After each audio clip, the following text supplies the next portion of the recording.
sacrifice everything every single day, bust my balls, have a 15-person team working around the clock to help me become the best boxer possible. And when I do something... Jake Paul just got absolutely knocked out by the one and only Iron Mike Tyson. Like, we're talking a one-punch KO that left Jake's face looking like a modern art piece made of bruises. And what does our fearless YouTuber turned boxer do after getting his lights knocked out? He pulls the plug on the entire fight. Yep, all that hype, those press conferences and endless promotions, gone. Just like Jake's confidence after tasting Tyson's fist. Seriously, after all that buildup, Jake suddenly realizes he's not fit to face a living legend. It's next-level insanity. But don't get too comfortable. Tyson isn't letting him off the hook that easily. Because we all know that November 15, 2024 was marked on every boxing fan's calendar. The stage was set for what was expected to be one of the most epic battles in the sport's history. On one side, you had Mike Tyson, the fearsome heavyweight who once struck terror into the hearts of his opponents. On the other, Jake Paul, the loudmouth YouTuber turned boxer who's made a career out of stirring the pot. This wasn't just another fight, it was a collision of eras. A showdown to see if Jake's brashness could possibly stand up to Tyson's legendary power and prestige. You got a YouTuber fighting the greatest fighter that ever lived. As soon as the fight was announced, the sports world went into a frenzy. Social media blew up with endless predictions and heated debates. Could Jake Paul, despite all his previous wins, really survive in the ring with a legend? The buzz was everywhere. Memes, hashtags, non-stop chatter. It was clear this fight had ignited the curiosity of millions, with everyone wanting to see if Jake had finally met his match. Jake Paul, never one to shy away from the spotlight, seemed to bask in all the attention. Riding high on a series of wins that left his doubters eating their words, his confidence was through the roof. But it wasn't just confidence, it was arrogance. In every interview, every post, he didn't hold back. He took jabs at Tyson's age, questioned his endurance, and boldly claimed that Tyson's glory days were long gone. Jake set himself up as the new face of boxing, the young predator ready to dethrone the old king. Every time these fighters sit across from me and it's YouTuber, it's Disney Channel, all that shit, and then you end up on the fucking canvas and you'll see, it's gonna be... But if Jake thought his trash talk would get under Tyson's skin, he was sorely mistaken. Mike Tyson, the former heavyweight king known for his devastating knockouts, barely flinched. He wasn't here for the verbal sparring, he was here to remind everyone why he once ruled the ring. With the composed demeanor of a man who's been through it all, Tyson shrugged off Jake's jabs with a quiet, steely confidence.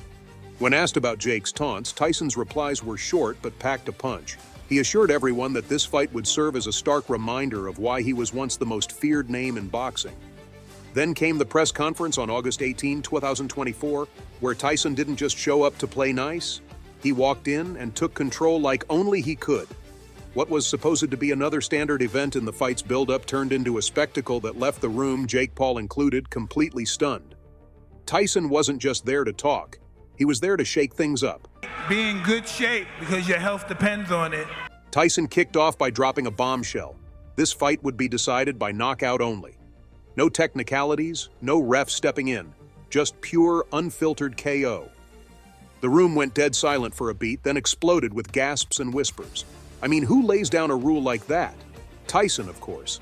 This wasn't just a tweak to the rules. It was a challenge, a loud and clear message. If you want to win, you're going to have to put me down for good. But Tyson wasn't about to stop there. Oh no, he had more surprises up his sleeve. Just as everyone was starting to catch their breath, Tyson threw out another bombshell. Mandatory random drug tests. And not the usual predictable pre-fight tests where you know exactly when to expect them. Nope. Tyson wanted these tests to come out of nowhere. No heads up, no time to prepare. Just a, guess what, it's testing time, kind of scenario. And let's be real, everyone knew exactly who Tyson was targeting with this move. Jake Paul, the poster boy for controversy. The guy who's been at the center of more rumors than a Hollywood scandal. Tyson was making it crystal clear. This fight would be clean, no shortcuts, and definitely no shady wins. If you've been paying attention to Jake Paul's so-called boxing journey, you know this guy's had more sketchy moments than a mystery novel. People have been raising eyebrows at his wins for a while now. especially those perfectly timed TKOs that always seem to wrap up right when things get a little too close for comfort. Rumors about bribed referees and rigged matches have been sticking to him like glue, and Tyson, being the knockout legend he is, wasn't going to let any of that shady stuff mess with his reputation. By scrapping the TKOs and throwing in surprise drug tests, Tyson was basically telling Jake, if you want to beat me, you're going to have to earn it the hard way, and good luck with that. And the real kicker? Jake Paul's reaction was nothing short of gold. As Tyson laid down the new rules, you could almost see Jake's brain freeze up. That usual arrogant smirk, gone in a flash, replaced with a look of genuine fear. The knockout-only rule was enough to make him uneasy. His odds were suddenly looking as shaky as a loose tooth. But it was the surprise drug test that had him really breaking into a sweat. 2-minute rounds. You want to make it 10 threes? Don't talk to me about shape. Don't talk to me about shape. Stay in shape, be all right? You want 10 threes? Okay. You want 10 threes? Jake wasted no time in whipping out the legal card, complaining about how Tyson's new rules violated their agreement and how it was all so unfair. But seriously, Jake, who are you kidding? Back in March, during the negotiation, Jake had agreed to let Tyson set the terms. There was no sneaky fine print.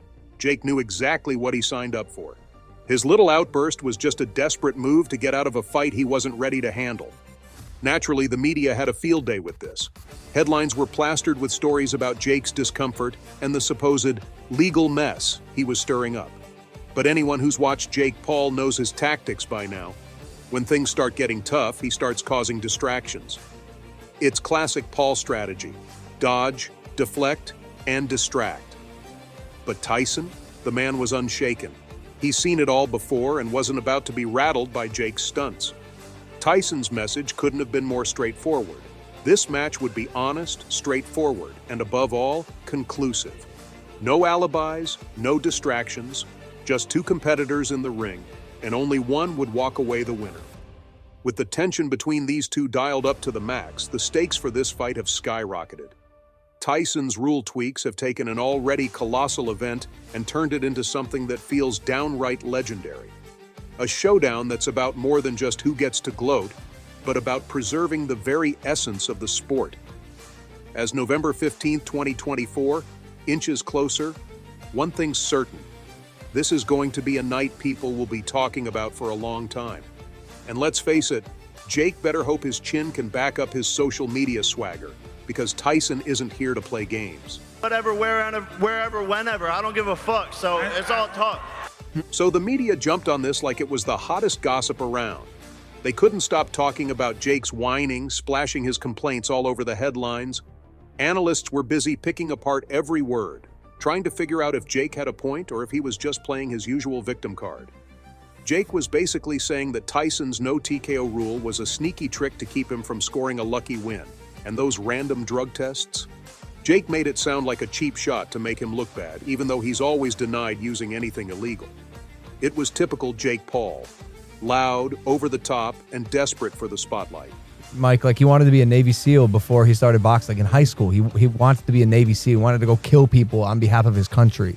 Logan, in all his glory, decided to drop this gem during the interview, speaking directly to Tyson as if this was the moment that would finally make everyone believe Jake was something more than just a social media loudmouth.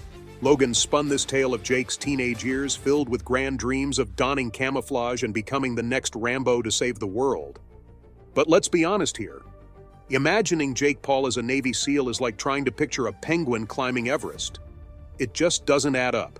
The guy who kicked off his fame as a Disney kid and then went on to pull pranks on YouTube doesn't exactly scream elite military material. Logan was swinging for the fences, trying to paint Jake as some disciplined, battle-ready soldier, but let's face it, it reeked of a desperate bid to rewrite Jake's whole narrative. The Jake Paul everyone knows is the guy who did wild things for views, not someone who seriously considered a life in the military. And Tyson? Oh, Tyson wasn't buying any of it. In classic Mike Tyson style, he swatted away Logan's defense like it was just another pesky mosquito. During an interview, Tyson's response was as blunt as it gets. "I'm not going to let him hit me, put my chin out there and let him hit me? No." Let him hit me, just put my chin out there and let him hit. That short and sharp reply was a reality check for anyone getting sucked into Logan's story. While Logan was busy trying to sell the idea that Jake was some secret warrior, Tyson wasn't falling for a single word. He's seen it all, and for him, the fight was about who could back up their talk with real power in the ring, not who could spin the best tale beforehand.